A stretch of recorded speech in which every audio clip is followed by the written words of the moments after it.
Hello, हाय, नमस्कार. चला एकदा सगळ्यांचं मनापासून स्वागत करते माझ्या एक नवीन ब्लॉगमध्ये. मस्त दिवसाची छान अशी गोड सुरुवात झाली होती. इथं माझंही आवरून झालेलं होतं. कपडे वगैरे सुद्धा मी इथे धुवून टाकले होते. एका ताईची मला कमेंट होती, की ताई म्हणजे कमी जास्त व्ह्यू येतात. तर मी तुम्हाला सांगते याचं कारण काय आहे. आणि माझ्यासोबत पण तसं होतं बरं का. कधी-कधी ना माझ्या व्हिडिओला खूप छान व्ह्यू येतात आणि कधी-कधी ना खूप डाऊन जाते.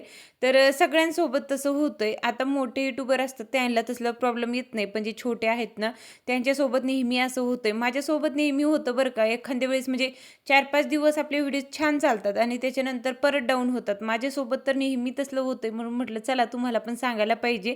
त्याच्यामध्ये एवढं काही घाबरायची काही गोष्ट नाहीये. कधी पण तसं होऊ शकतं.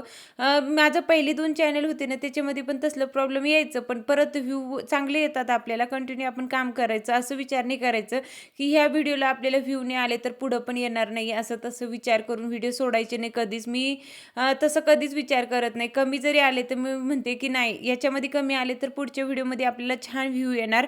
असंच विचार करून मी व्हिडिओ टाकत असते. नाहीतर माझे पण व्हिडिओ तुम्ही बघू शकता कोणते-कोणते व्हायरल जातात. म्हणजे व्हायरल जास्त करून जातच नाही. जेवढे येतात तेवढे व्ह्यू कंटिन्यू येतात. 30,000, 40,000, 50,000 याच्यापुढे माझे काही व्ह्यू जात नाही. म्हणजे कधी पण आता जे माझे शॉर्ट व्हिडिओ आहेत ना, ते पण 1,00,000 पर्यंत तर कधीच गेले नाही आणि लाँगला तर तेवढे व्ह्यू नसतात. तुम्ही बघतात माझे व्हिडिओ कंटिन्यू. पण मला असं वाटते, की एक ना एक दिवस आपलं पण चॅनल मोठं होईल, ग्रोथ होणार. हळू-हळू जर आपण काम करत गेलो तर होतंय. जास्त असं विचार करत बसायचं नाही, की होणार की नाही, की व्ह्यू येणार की नाही.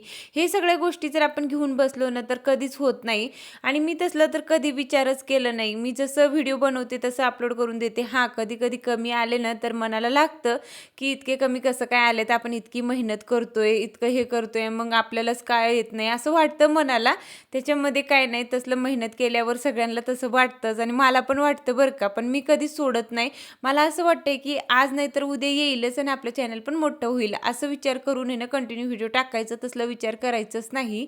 आणि मी तसलं तर कधीच करत नाही. पण एखाद्या वेळेस आपल्या मनात येतंच म्हणजे कितीही काय झालं तरी आपल्याला असं वाटतं, की आपण इतकी मेहनत करतो, तर मग थोडेफार तरी यायला पाहिजे ना. तर असो, आता सकाळची रुटीन तुमच्यासोबत शेअर करते. तर मस्त ते कपडे वगैरे माझे धुवून झाले होते आणि छान वाळून पण गेले. आता ऊन खूप जास्त पडतं तर लवकर वाळतात. तर कपडेसुद्धा काढायचे होते. आणि आता इथून पुढे ना शेतातली सुद्धा त्याला तयारी करून ठेवावं लागते. तरी ते शेंगा वगैरे फोडायचे होते. तेच आम्ही दिवसभर काम केलेलं. म्हणजे त्याला लावायला पण लागत होते म्हणून भरपूर काही शेंगा आम्ही फोडल्या होत्या आणि अजून काही बाकी होत्या. म्हटलं मम्मी उद्या फोडूया. कसं जास्त फोडायला बसलो ना तर त्रास व्हायला लागतं. हात पण दुखतात आणि कसं हे दिवसच म्हणजे एवढे आळशी असतात ना, तर दुपारचं थोडं तरी झोपू वाटतंय. तर इथे ना आम्ही त्याच्यानंतर मस्त झोप घेतली एक आणि एवढे माझे कपडे राहिले होते घड्या मारून ठेवायचे. आता बरेच दिवसानं 15 दिवस झाले होते मला इथं राहून. आता परत जाण्याची वेळ माझी आली आहे आणि अजून तर नाही 2 दिवस मी इथं थांबणार आहे. त्याच्यानंतर राजूचे पप्पा आले की लगेच आम्ही जाणार. पण म्हटलं कपडे माझे मी इतके पांगून ठेवले ना, तर खूपच जास्त माझ्या साड्या कुठे ठेवल्यात, तर बाकीचे कपाटात ठेवल्यात, तर काही वरती आहे, तर व्यवस्थित करून ठेवायचे होते मला. म्हटलं चला हळू करून हे सगळं काही आवरते, नाहीतर कसं होऊन जाते रिटर्न जाताना पण माझं तसलंच प्रॉब्लेम असतं. काही कपडे मी इथं सोडून देते आणि काही सोबत नेते. म्हणून मला व्यवस्थित भरून ठेवायचं होतं. आणि जे काही माझ्याकडे आहेरव साड्या आलेल्या असतात ना लग्नातल्या, ते पण मी आईकडे ठेवत असते कधी-कधी. कसं मी इथून पण कधी पण कपडे देते. म्हणजे आईला जर सांगून दिलं, की इथे माझं आहेर करून दे आई, तर माझी आई करते. म्हणून मला असं वाटतं, की 1-2 साड्या इथं राहिले ना, तर मग बरं आहे. आईला कधी पण सोपं पडतंय. आता माझे पण ते आहेर करतात, तर आज सगळ्यांना एवढ्या साड्या त्याच्याकडे पण नसतात ना.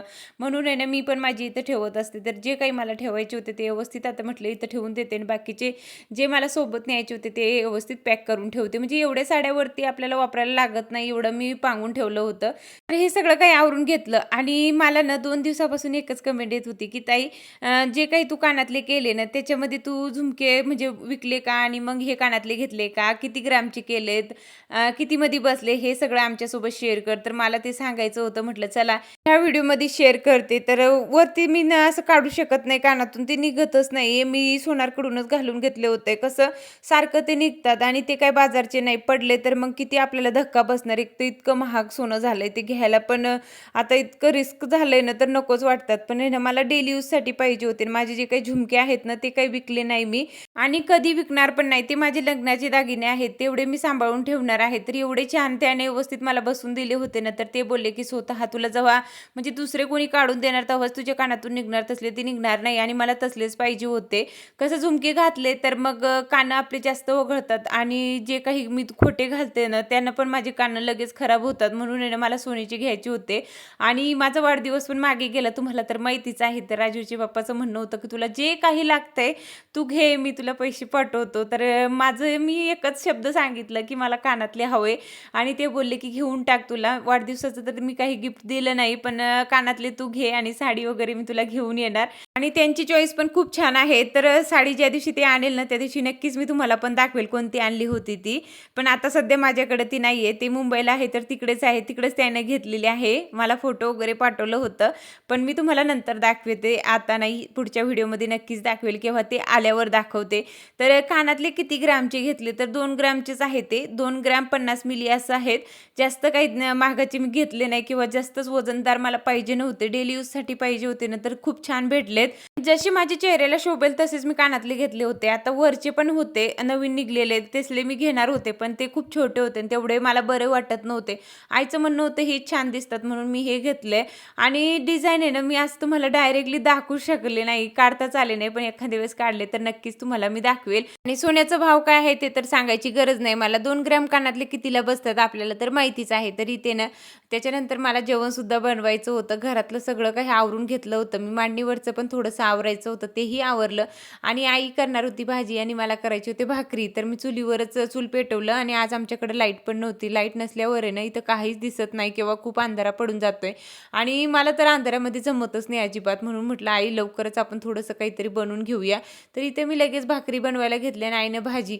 दोन्ही मिळून जर केले ना, तर लवकर होऊन जाते आमचं. जास्त वेळ लागतच नाही. पटापट सगळं आवरून जाते आणि पाट्यावरचं वाटण आई वाटणार होती, नाहीतर मीच भाजी करणार होते.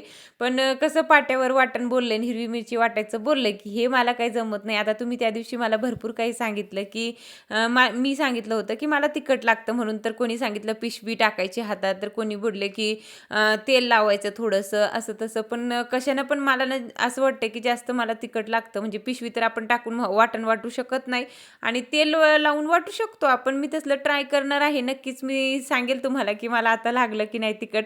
खूप जास्त लागून जाते. मग दिवसभर पाण्यात हात ठेवावं लागतं. म्हणून आई बोलली, "मी वाटण करते.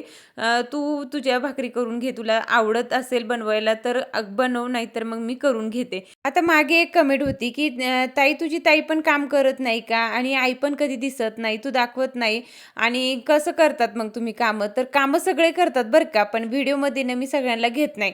आता सकाळ-सकाळी मी व्हिडिओ शूट करत असते किंवा संध्याकाळचं करते. तर कुणी कशा म्हणजे याच्यामध्ये राहतं, तर कोणाला नाही आवडत. तर मी माझं ना कधी पण म्हणजे माझं पहिलेपासून तसलीच सवय आहे. उठल्यावरच स्वतःचं आवरून घेणं हे माझं काम पहिले असतं आणि असं नाही केलं की अंघोळ वगैरेच होणार आपली उठल्याबरोबर, तसं तर होऊ शकत नाही. आता गावाकडे आल्यावर, आईकडे आल्यावर आपले हे काम तर खूप लेट होतंय. पण आहे ना मला सवयच तसली आहे की पहिलेच आपण झोपून व्यवस्थित करून घ्यायचं आणि त्याच्यानंतर कामाची सुरुवात करायची. म्हणून आहे ना मी सुरुवात तर सकाळपासूनच करून घेते आणि सगळेच म्हणजे वेगळ्या-वेगळ्या याच्यामध्ये राहतात. तर कोणीच म्हणजे शूट करू देत नाही, की म्हणजे करू देत नाही तसलं काही नाहीये. पण मला चांगलं वाटत नाही, की नको त्याला कशाला घ्यायचंय. मग त्याला जर बरं वाटत नसेल तर ते स्वतः म्हणजे हो म्हटल्यावरच मी घेत असते. म्हणून ते तुम्हाला दिसत नाही. नाहीतर कामं आम्ही सगळे एकत्रच करतो किंवा म्हणजे ज्याला जे जमलं ना ते काम करून घेतात. असं कोणीच म्हणत नाही, की मी हे करत नाही, तू ते कर. असं अजिबात आमच्या घरात नसतं. तरी ते ना मी भाकरी तर बनवून घेतल्या होत्या. संध्याकाळ झाली म्हणजे पूर्ण अंधार पडायला आलं होतं आणि इथे ना मी व्हिडिओ शूट करत होते. त्याच्यामध्ये दीदीचं मधा-मधात चाललंय हात वाकडे-तिकडे करणं. तरी ते 4च मला भाकरी करायचे होते. आज काही जास्त करायचे नव्हते. ते करून झाले आणि माझ्या राजवीरला शेंगदाणे खायचे होते. आता त्याला ना उकडून शेंगदाणे पाहिजे होते. म्हणजे असं भाजलेले नकोय, वेगळंच पाहिजे होतं त्याला आणि आईलाच येतं ते, मला येत पण नव्हतं. पण आईनं दाखवलं तसं मी त्याला करून दिलेलं आणि त्यानं कुठं खाल्लं काय माहिती. मी कधी केलं नाही. फर्स्ट टाईमच मी इथे केले होते आणि खरंच खूप छान लागत होते. खारे शेंगदाणे मी इथे केले होते आणि आम्ही दिवसभरपासून शेंगा फोडतो, पण तू एक दाणासुद्धा तोंडात टाकत नाही. त्याला तसलं खायलाच आवडत नाही. पण असं भाजलेलं आणि उकडून दिलेलं ते शेंगदाणे तो खात असतो. असतो, तर आई बोलली की तो मागत होता लगेच तू बनवून दे. माझ्या आईचं असं म्हणणं असतं की लेकरं मागते तर लगेच करून द्यायला पाहिजे आणि आपण कसं थोडंसं तरी आळस करतोच, नंतर करूया असं तसं चालतं आपलं. तर असो, इथेच मी एंड करते. आता भेटूया आता आपण उद्याच्या ब्लॉगमध्ये. बाय.